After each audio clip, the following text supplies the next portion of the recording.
정부가 오는 2025년까지 4년간 전국에 83만여 가구의 주택을 공급하겠다는 방안을 발표했습니다. 정부의 주택시장 안정을 위한 이번 2사 부동산 대책을 둘러싸고 실현까지는 반신반의하다는 평가가 나옵니다. 이번 부동산 대책에서 정부는 재개발, 재건축 등 정비 사업 역시 공공이 직접 주도하겠다는 뜻을 밝혔습니다. 자율주행 전기차 생산을 위한 현대 기아차와 애플의 협상 타결이 임박했다는 소식이 전해졌습니다. 센 경제라이브 시작합니다.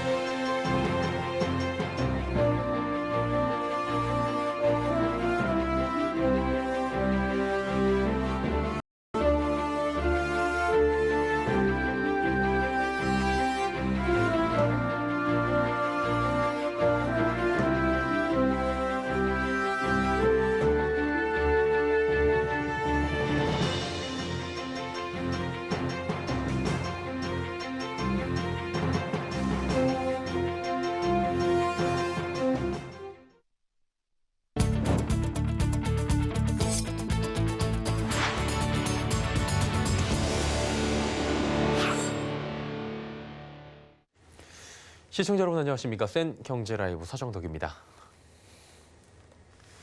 정부가 오늘 공공주도로 서울 32만 호, 전국 83만 호를 공급한다는 공공주도 3080 플러스 대도시권 주택 공급 획기적 확대 방안을 발표했습니다. 서울에만 분당 신도시의 3배, 강남 3구 전체 아파트 수와 비슷한 32만 호를 공급한다는 건데요. 핵심은 공공주도입니다. 지혜진 기자가 오늘 나온 대책 정리해드리도록 하겠습니다. 정부가 공공주도 3080 플러스 대책을 발표했습니다. 서울 32만 호, 전국 83만 호를 신규로 확보한다는 계획입니다. 이번 대책에는 서울과 수도권에서만 전체 물량의 74%가량이 몰려 있습니다. 불안 심리 해소를 위해서는 추가적인 주택 공급이 절실한 상황입니다.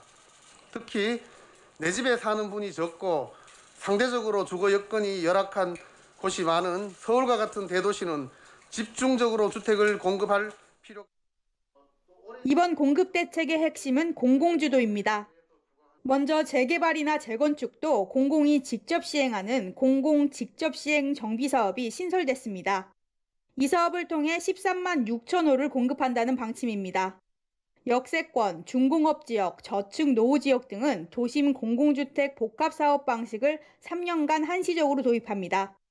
정부는 이 사업과 소규모 재개발을 통해 30만 6천 호를 공급합니다. 이외에도 도시재생 사업 방식을 개선해 3만 호를, 공공택지 신규 지정을 통해 26만 3천 호를 공급하고 빈 호텔이나 오피스텔 리모델링 및 매입 약정 방식을 통한 단기주택 확충 물량 10만 1천 호가 계획됐습니다. 다만 이번에 확보된 물량은 대상지 주민들의 참여 여부를 확인받은 것은 아닙니다. 이에 대해 국토부는 개발 가능한 지역들 중 보수적으로 선정했다며 83만 호를 확보할 수 있다는 자신감을 내비쳤습니다. 이렇게 확보된 물량은 신혼부부와 3040 세대 등에 초점을 맞춰 공급됩니다. 이를 위해 정부는 9억 이하, 전용 85제곱미터 이하의 공공분양 주택의 일반 분양분을 확대했습니다. 현재는 85%인 다자녀, 노부모 등 특별 공급 물량이 50%로 줄고 일반 공급은 50%까지 확대됩니다. 이외에도 공공분양 일반 공급에 추첨제를 도입하고 9억 원 초과 고가주택에 대해서는 소득 요건도 배제하기로 했습니다. 서울경제TV 지혜진입니다. 정부가 오늘 대대적으로 내놓은 공급 대책, 시장에선 어떻게 평가하고 있을까요? 물량은 충분한지, 또 과연 실현 가능한 이야기일지 등 전문가와 시장의 목소리를 들어봤습니다. 계속해서 지혜진 기자가 전해드립니다.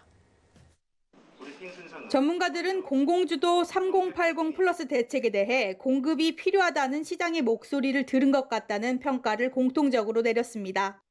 그간 정부가 강경하게 반대했던 재건축 초과이익 환수제도나 재건축 2년 실거주 의무를 제한적으로 면제했다는 점도 시장에 어느 정도 반응했다는 평가입니다. 30만 호 정도가 나왔으니까 공급적인 측면에 있어서 정부에서 이제 공감을 하시고 그런 부분에 대해서 대책을 내주셨다라는 부분은 긍정적으로 평가. 그러나 공급 수치만 명시돼 있을 뿐 세부화는 확정되지 않아 실현 가능성에 의구심을 품는 눈길도 있습니다. 특히 이번에 공급되는 물량 중 정비사업으로 이뤄지는 물량이 상당한데 정비사업을 통한 주택수 순증 효과는 제시된 물량의 30% 수준일 거라는 분석도 있습니다. 무엇보다 비례율이나 사업성 등으로 주민의 이해관계가 얽히고 설킨 정비사업을 패스트트랙으로 밀어붙일 수 있냐는 우려가 나옵니다. 공공이 참여를 해서 그 도시계획 심의라든가 예정지구 지정이라든가 뭐 이런 프로세스를 빨리 해준다 해도 결국 그 시간을 13년에서 5년으로 단축하는 거는 쉽지 않을 것 같다. 민간 사업자를 참여시키려 했다는 점에서 시장을 이해하려 했다는 평가도 있습니다. 종전의 공공주도 사업과 다르게 민간과 합동하는 방식이 들어갔다는 겁니다. 정부는 이번 대책을 통해 민간 기업이 도심 공공주택 복합 사업이나 소규모 정비 사업에 한해서는 지분 참여나 공동 시행을 할 수 있다고 발표했습니다. 반대로 공급이 지상 목표가 되는 게 아니냐는 우려도 나옵니다. 그 놀랄 만한 물량을 통해서 주택 가격을 안정시켜 보겠다라는 그런 의도인 것 같긴 한데, 근데 이제 주택 공급이라는 건 사실 신중해야 되는 측면이 이게 거의 노태우 정부 때 주택 이면반호 건설이 되는 건데 우리가 그만큼의 성장 사회냐. 서울경제TV 지혜진입니다. 정부가 역대 최고 수준의 주택 공급 대책을 내놓은 겁니다. 시장에서 깜짝 놀랄 수준의 이 역대급 물량인데요. 속도감 있게 공급할 수 있을지 설석용 기자가 알아봤습니다. 문재인 정부의 25번째 부동산 정책은 공공이 주도하는 공급 대책입니다. LH와 SH가 직접 나서 땅을 매입하고 저렴한 가격에 많은 주택을 생산해내겠다는 계획입니다. 공공이 추진하는 만큼 행정 절차를 간소화하고 용적률과 층수 규제를 완화하는 등 관련 제도 개선 의지도 밝혔습니다. 신규 택지를 발굴해 저탄소 주거상업 복합시설을 갖춘 고밀 개발에 역점을 둔다는 방침입니다. 특히 토지주에게 기존보다 높은 수익을 보장하고 사업이 끝날 때까지 발생되는 모든 리스크를 공공이 부담하는 등 혜택 수준도 대폭 높였습니다. 개발 비용 부담 능력이 없는 토지주에게는 분담금 없는 주택을, 오랜 기간 한 장소에서 장사를 해온 상인에게는 새 건물에 재정착할 수 있는 기회를 주는 등 대안도 마련했습니다. 또 기존 정비구역뿐만 아니라 역세권과 준공업지역, 저층 주거지 등 비정비구역까지 대상 지역을 확대해 주택 공급을 원하는 주민들의 요구도 충족시키겠다는 전략입니다. 하지만 큰 기대만큼 우려의 목소리도 나옵니다. 근본적인 예산 마련을 위해 정부와 국회, 지자체가 얼마나 협의를 이룰 수 있느냐가 관건입니다. 예산 문제 때문에 제가 봤을 때는 우리가 사업이 지연될 수 있는 가능성이 더 높다고 생각을 하거든요. 그러니까 속도 부분에서 기대만큼 안 나올 수도 있다라고 봐요. 단순하게 인허가 부분을 빨리빨리 해줄게라는 차원을 떠나서 문재인 정부 임기가 1년가량 남은 것을 감안해 그동안 사업이 얼마만큼 추진될 수 있을지 여부와 차기 정부가 주택 정책을 계승해 나갈 것인지도 미지수입니다. 서울경제TV 설석영입니다. 정부가 재개발, 또 재건축 등 정비 사업 역시 규제를 완화해 공공이 직접 주도하겠다고 밝혔습니다. 하지만 민간 위주의 개발을 선호하는 조합원들의 기대 심리를 공공이 설득시킬 수 있을지는 지켜봐야 할 것 같습니다. 계속해서 설석용 기자입니다. 재개발, 재건축 등 정비 사업 역시 정부가 주도하겠다고 밝혔습니다. 앞으로는 공공이 조합 대신 직접 주민의 동의를 얻어서 시행하겠다는 건데 이미 조합이 설립돼 있는 기존 정비 지역의 경우는 조합의 과반 이상의 요청이 있을 경우 공공이 사업에 나설 수 있습니다. 조합이 없는 지역에선 토지 등 소유자 과반 이상이 신청하고 1년 이내에 3분의 2 이상의 동의를 받으면 공공 시행이 가능합니다. 공공이 시행함에 따라 재건축 초과이익 환수 제도와 조합원 2년 실거주 의무가 면제되는 등 정비 사업의 핵심 요건들이 완화됩니다. 또 용적률을 1단계 종상향해주거나 법적 상한 용적률의 120%까지 높여주고 필요시 층수 제한도 완화해 종전 세대수의 1.5배 이상을 보장해준다는 계획입니다. 공공이 추진하는 신축 주택에 대한 인식과 민간업체를 원하는 조합원들의 심리를 설득하기가 생각만큼 쉽진 않을 것으로 보입니다. 실제로 강남과 압구정 등 재건축 여부 자체가 관심을 받고 있는 일부 고가 지역에서는 집값 상승 기대뿐만 아니라 브랜드 가치를 선호하는 주민 갈등 등으로 이미 사업 시행에 난항을 겪고 있습니다. 게다가 정부가 제안한 수익률 보장 등 혜택에 대해 안심할 수 있을지는 물음표라는 분석이 나옵니다. 명확하게 10에서 30%를 준다라고 얘기를 이제 하는 건 좋은데 앞으로 이게 그 현실에 반영될지를 모르니까 지금 재건축이나 재개발을 하는 사람들 입장에서는 좀 지켜보는 심리들이 있을 것 같아요.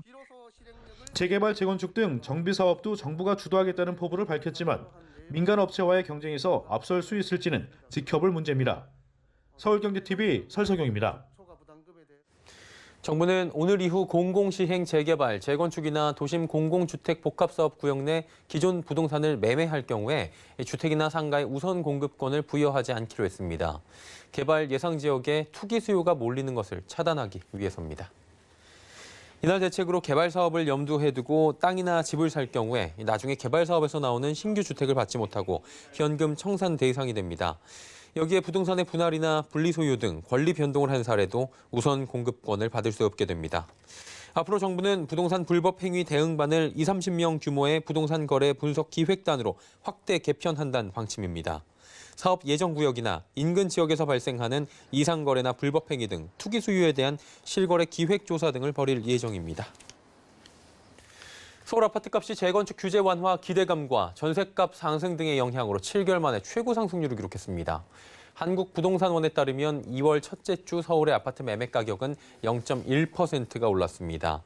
서울의 주간 아파트값 상승률이 0.1%를 넘긴 것은 지난해 7월 첫째 주 이후 7개월 만입니다.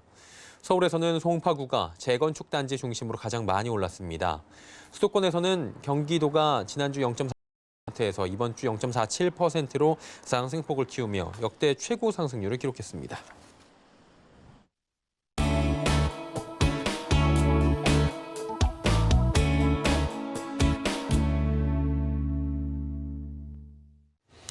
정부가 전국 83만 가구에 달하는 공급 총력전을 펼치며 시장의 기대감이 커지고 있는 모습이죠. 자, 이렇게 집이 많이 생긴다면 내 집 마련 가능성도 커지겠네라고 생각하시는 분들 많이 계실 겁니다. 일단 정부는 공언한 대로 특단의 대책을 내놓은 겁니다. 이제 효과가 어느 정도일 것이냐, 이 부분에 시장이 관심이 쏠리고 있는 건데요.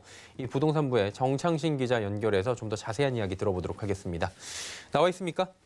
네, 안녕하세요. 예, 정 기자, 지금 물량이 실제로 깜짝 놀랄 만큼 정부의 이야기대로 어마어마한 물량이 맞는 것 같아요.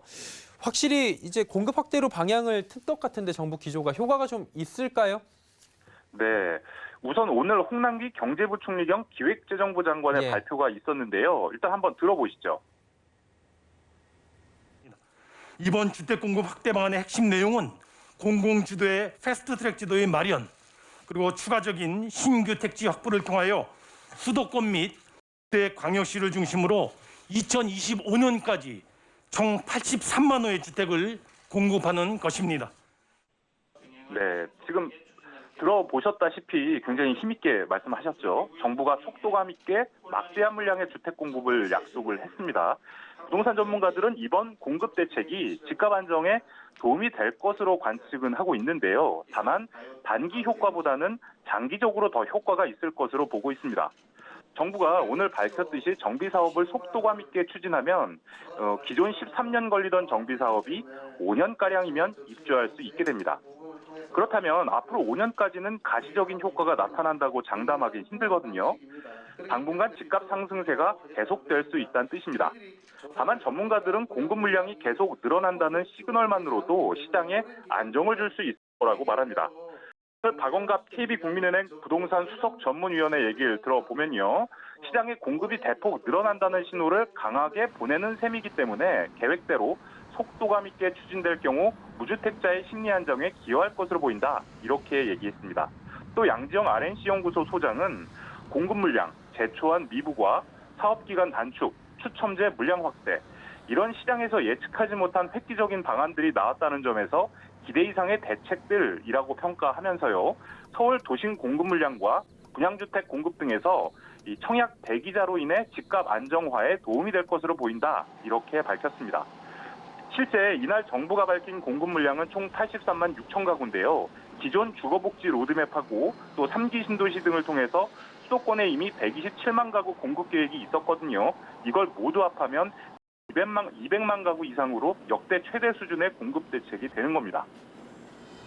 일단은 뭐 실제 입주까지 좀 지켜보는데 기대감을 갖고 저희가 지켜보도록 하고요.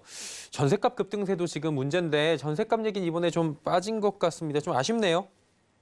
네, 그렇습니다. 일단 내 집 마련을 위해 청약을 하겠다고 마음먹은 수요자라면 전세를 살면서 좀 기다려보자 이런 생각을 할 텐데요. 전세난에 전세 수요가 더 늘어날 수 있다는 뜻입니다. 만약 재건축 시장이 활발하게 움직이면 이 단지에서 나온 이주 수요도 나올 거고요. 또 이런 수요도 일시적인 전세값 불안을 가져올 수 있습니다. 앞으로 전세시장 불안이 계속될 경우엔 이 시장 안정을 위해 추가 대책이 나올 것으로 관측이 되는데요. 마침 이날 한국부동산원이 2월 둘째 주 수도권 아파트 전세 가격 동향을 내놨는데 이걸 한번 봤더니 이번 주는 0.23% 상승해서 전주보다 상승폭을 키웠습니다. 수도권 전세값은 지난 2019년 8월 12일 이후 이번 주까지 무려 78주 연속 오르고 있습니다. 다만 서울 전세 시장을 보면 이번 주 0.11% 올라서 전주보다는 오름폭이 소폭 줄었습니다. 이제 공급을 늘려야 한다라는 시장의 목소리를 정부가 들은 것이라는 지금 평가도 있는데 다만 이제 대규모 공급이 제때 이루어지지 않을 것이다. 이런 쉽게 말해서 어렵지 않느냐 이런 우려도 나오는 것 같은데 어떻습니까?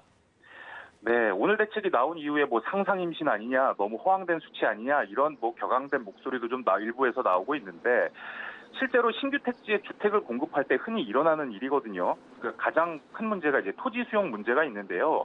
땅 주인 중에 일부는 감정 평가가 낮게 책정됐다면서 보상을 더해달라고 요구하는 경우를 심심치 않게 볼 수 있습니다.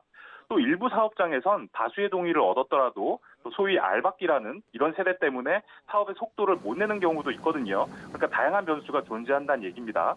그런데 정부가 이번 대책에서 패스트 트랙으로 속도감 있게 사업을 추진하겠다고 밝혔지만 인허가 절차상의 속도를 낼 수 있는 부분이고요. 악성 민원인들이 나올 가능성은 늘 있기 때문에 이런 부분을 어떻게 풀어갈지가 관건이 될 것으로 보입니다. 송승현 도시대표는 짧은 임기 내에 주택 문제를 완전히 해결하기는 어려울 것으로 보인다. 그래서 시장에 긍정적인 시그널을 지속적으로 주지 못한다면 토지 가격만 상승시키는 부작용도 발생될 수 있다. 이렇게 밝히기도 했습니다. 그리고 오늘 이제 엄청난 물량 대책을 내놓으면서 구체적 지역은 지금 안 말했거든요. 추후에 발표할 거라고 하는데 투기 수요 몰릴 걸 좀 감안한 겁니까? 아마도 그럴 것으로 생각이 되는데요. 예. 보통 개발 사업이나 새 교통망 확충 지역이 발생하면 수혜 지역 찾기에 혈안이 되거든요. 미리 예상해서 땅을 사두기도 하고 일단 신규 택지 얘기가 나오니까 업계에서는 벌써 사기 신도시가 새로 나오는 게 아니냐 이런 목소리도 실제 있었거든요. 이에 대해 변창흠 국토교통부 장관이 오늘 신규 택지 26만 호를 추가하겠다고 발표했지만 이미 3기 신도시 정책을 발표했다. 그래서 이번 물량은 3기 신도시에서 추가되는 물량으로 이해하면 될 것이다. 이렇게 밝히기도 했습니다.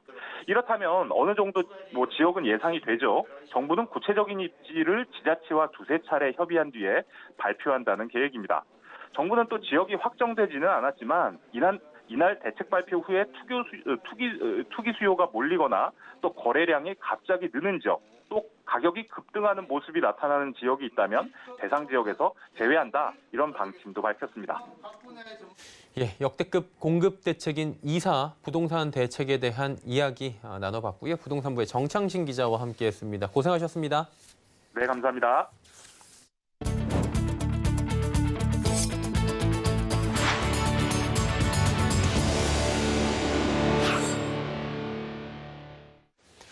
미국 경제매체 CNBC가 현대 기아와 애플의 자율주행 전기차 애플카 협상이 마무리 단계에 있다고 현지 시각으로 3일 보도했습니다. CNBC는 소식통을 인용해 미국 조지아주 웨스트포인트의 기아 조립 공장에서 애플 상표를 단 자율주행 전기차를 제조하기 위한 협상이 마무리 단계에 근접했다고 전했습니다. 이에 따르면 애플카가 잠정적으로 오는 2024년도부터 생산에 들어갈 예정인데 최종 출시 시점은 더 늦춰질 수 있습니다. 또 아직 최종 합의는 이뤄지지 않았으며 애플이 다른 완성차 업체와 손을 잡을 수도 있다고 덧붙였습니다. 현대 기아와 애플 측은 이에 대해 별다른 입장을 밝히지 않은 상황입니다. 오늘 주식시장은 3조 원에 가까운 개인의 순매수에도 불구하고 하락장을 면치 못했습니다. 코스피는 기관과 외국인이 각각 1조 8,290억 원과 6,512억 원을 순매도하며 전거래일 대비 1.35% 하락해 3,100선이 재차 무너졌습니다. 시가총액 상위 기업 상당수가 하락 마감한 가운데 현대차 그룹주는 애플과의 협력 논의 소식에 상승 마감했습니다. 코스닥 역시 개인은 2,179억 원 순매수했지만 기관과 외국인의 팔자세에 전거래일 대비 0.63% 하락한 채 거래를 마감했습니다. 최근 글로벌 증시에 큰 변동성을 일으킨 게임스톱의 주가가 폭락하며 국내 투자자들의 손실 우려가 나옵니다. 미국의 오프라인 게임 유통업체인 게임스톱의 주가는 지난 1일 25달러에서 다음 날 90달러까지 폭락하며 하루 새 60%가 넘게 떨어졌습니다. 한국예탁결제원에 따르면 올 1월 국내 투자자들의 게임스톱 매수액은 총 7억 6,700만 달러를 기록해 한화로 약 8,500억 원을 했습니다. 이 중 80% 이상이 게임스톱 주가가 최고점에서 하락세로 전환한 이후 매수한 것으로 나타나 국내 투자자들의 손실 우려가 커지고 있습니다. 보험사 자본사 설립 요건이 완화되며 반려견 보험, 여행자 보험 등 일상생활과 밀접한 이른바 미니보험을 판매하는 소액보험사가 늘어날 전망입니다. 양한나 기자입니다. 보험사 자본금 설립 요건이 현행 300억 원에서 20억 원으로 대폭 완화됩니다. 금융위원회는 이런 내용을 골자로 한 보험업법 시행령 개정안을 다음 날부터 3월 17일까지 입법 예고한다고 밝혔습니다. 소액 단기 전문 보험사의 최소 자본금이 20억 원으로 설정되면서 다양한 소비자의 욕구를 충족할 혁신적인 상품 출시가 많아질 전망입니다. 소액 보험사는 연금 간병 등 장기 보장, 원자력 자동차 등 고자본이 필요한 종목을 제외한 모든 종목을 취급할 수 있습니다. 일본의 경우 지난 2006년 소액 단기 전문 보험업을 도입하면서 골프 레저 보험, 자전거 보험, 날씨 보험, 변호사 보험 등이 활성화됐습니다. 다만 소비자 보호를 위해 보험금 상한액은 예금자 보호 상한액인 5천만 원으로 보험사의 연간 총수입 보험료는 500억 원으로 각각 제한했습니다. 보험 기간은 1년으로 설정할 예정입니다. 이 밖에 보험사가 본인 신용정보관리업과 헬스케어 전문 회사 등을 자회사로 소유할 수 있는 법적 근거를 명확히 했습니다. 보험사가 자산운용과 밀접한 있는 업무를 주로 하는 자회사를 소유할 경우 사전 승인 신고가 아닌 사후 보고로 관련 절차가 완화됐습니다. 이를 통해 마이데이터 헬스케어 등 신산업 분야에 대한 보험업권의 투자 협업이 활성화될 것으로 기대됩니다. 서울경제TV 양한나입니다. 르노 삼성차와 쌍용차, 한국GM 등 외국계 완성차 3사가 유동성 위기와 반도체 부족 등의 이유로 시름이 깊어지고 있습니다. 쌍용차는 자금난으로 인해 부품업체에 대금을 결제하지 못해 부품 공급을 받지 못하고 있고, 르노 삼성차는 노사 간 희망 와 임금 인상을 두고 갈등을 겪으며 파업 가능성이 점쳐지고 있습니다. 또 한국GM은 작년 부분 파업으로 생산 손실을 빚은 뒤 올해 생산 안정화에 주력한다는 계획을 세웠는데 차량용 반도체의 글로벌 수급 부족 사태로 생산에 직격탄을 맞게 됐습니다. 상위 0.1% 초고소득층이 한 해 벌어들인 돈이 하위 26% 인구의 소득을 전부 합친 것보다도 많은 것으로 나타났습니다. 국회 기획재정 소속 더불어민주당 양경숙 의원이 국세청으로부터 받은 2019년 통합소득 첨부니 자료에 따르면 상위 0.1%에 해당하는 24,149명의 통합소득은 36조 6,239억 원으로 1인 평균 15억 1,658만 원으로 집계됐습니다. 이들의 통합소득은 하위 26%, 약 628만 명의 통합소득 합산액 34조 5,538억 원보다 많은 것으로 조사됐습니다.